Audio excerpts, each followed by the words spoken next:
Bertempat di Madonna di Campiglio, Trentino, Italia, Senin 20 Januari. Ducati telah resmi meluncurkan livery motor terbaru mereka untuk musim ini. Secara keseluruhan, sepintas tidak ada yang berbeda dari musim lalu, di mana corak Desmosedici GP25 ini masih didominasi oleh warna merah. Corak ini melanjutkan tradisi yang sudah dilakukan pabrikan Italia itu sejak pertama kali ikut serta di kelas MotoGP pada musim 2003. Untuk musim 2025 ini, label sebagai tim impian akan disandang Ducati dengan susunan pembalap alias line-up yang mengerikan. Dua juara dunia akan berada di bawah satu panji yang sama, yaitu Francesco Bagnaia dan Marc Marquez. Misi kebangkitan tentunya akan diusung Ducati setelah pada musim lalu mereka kehilangan gelar juara dunia yang disandang Bagnaia. Warna merah yang menjadi corak kebanggaan di livery mereka pada musim ini kian menandai semangat tim untuk menyajikan aksi menarik. Kedatangan Marc Marquez diyakini bisa menjadi representase dari warna tersebut dengan segudang ambisinya yang masih ada.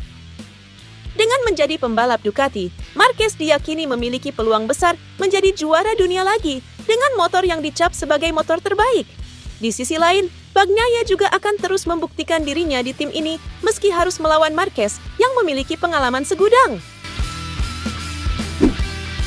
Setelah resmi menjadi rekan satu tim Marquez, Bagnaia berpegang teguh pada prinsipnya dan menolak terlibat dalam taktik kotor saat melawan rivalnya. Pembalap yang baru saja berulang tahun ke-28 ini menegaskan bahwa ia akan tetap menjadi pria sejati bersama Marquez pada 2025. Pada musim 2024, Bagnaia hanya terpaut 10 poin dari Jorge Martin dalam perebutan gelar juara dunia MotoGP musim lalu. Sebuah dokumenter di balik layar baru-baru ini memperlihatkan manajer tim Ducati, Davide Tardozzi, mendesak Bagnaia untuk tidak bersikap seperti pria sejati di lintasan.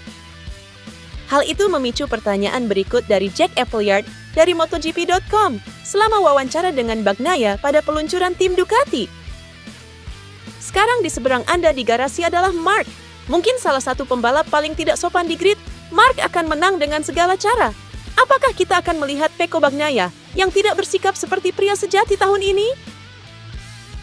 Saya akan membiarkannya menjadi orang yang tidak sopan. Saya akan menjadi pria sejati. Saya akan selalu seperti ini dan saya tidak akan berubah kapanpun, kata Bagnaia dilansir dari Crash.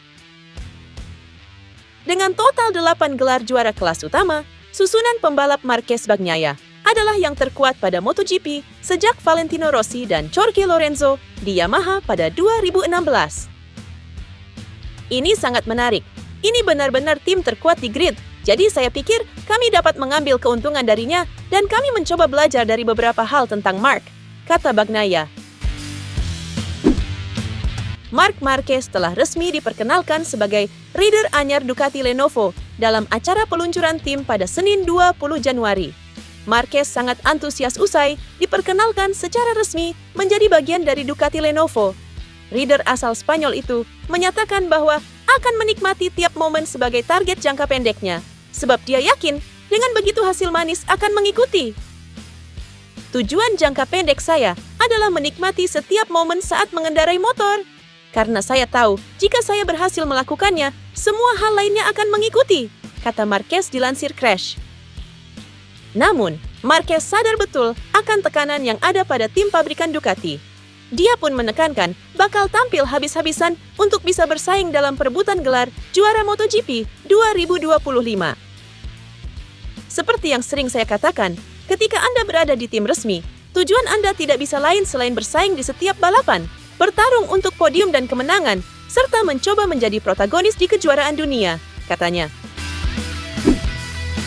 Dilansir dari La Gazzetta dello Sport, Valentino Rossi dikabarkan tertarik bawa Pedro Acosta masuk timnya, VR46 Racing Team di MotoGP. Rossi pun disebut-sebut siap memanfaatkan masalah di KTM yang terjadi pada MotoGP 2025 ini demi mendapatkan Acosta. Dengan masalah finansial yang diisukan tengah dialami KTM saat ini di MotoGP, Rossi mengincar kepindahan Pedro Acosta lebih awal dari tim itu. Hal ini tentu saja demi mencari masa depan yang lebih jelas.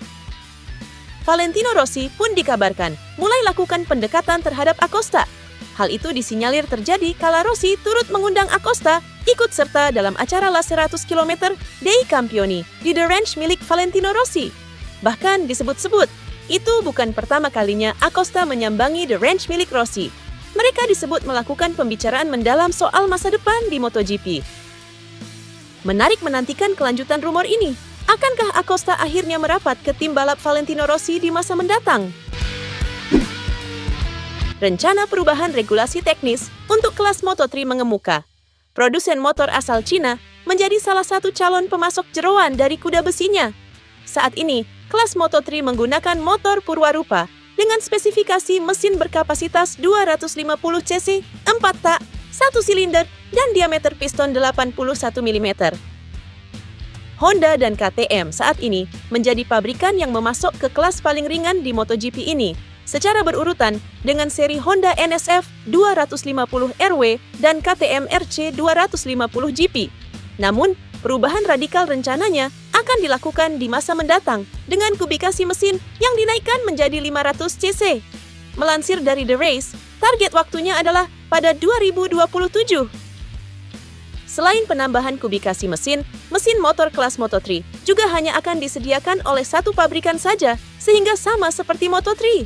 Selain itu, masih menurut The Race, ada ketertarikan dari produsen motor asal Cina, CF Moto, untuk terlibat di era baru Moto3.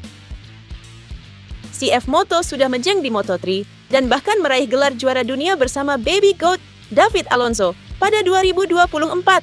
Meski begitu, merek CF Moto di Moto3 sekadar tempelan pada motor KTM RC 250 GP sebagaimana partner usaha KTM lainnya, yaitu GasGas dan Husqvarna.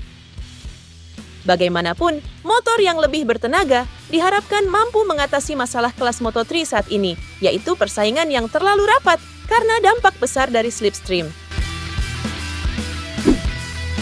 Sponsoring Director MotoGP, Ferran Junca, menyebut arena balap yang berada di Lombok itu merupakan salah satu venue terbaik dalam gelaran series MotoGP di tiap musimnya.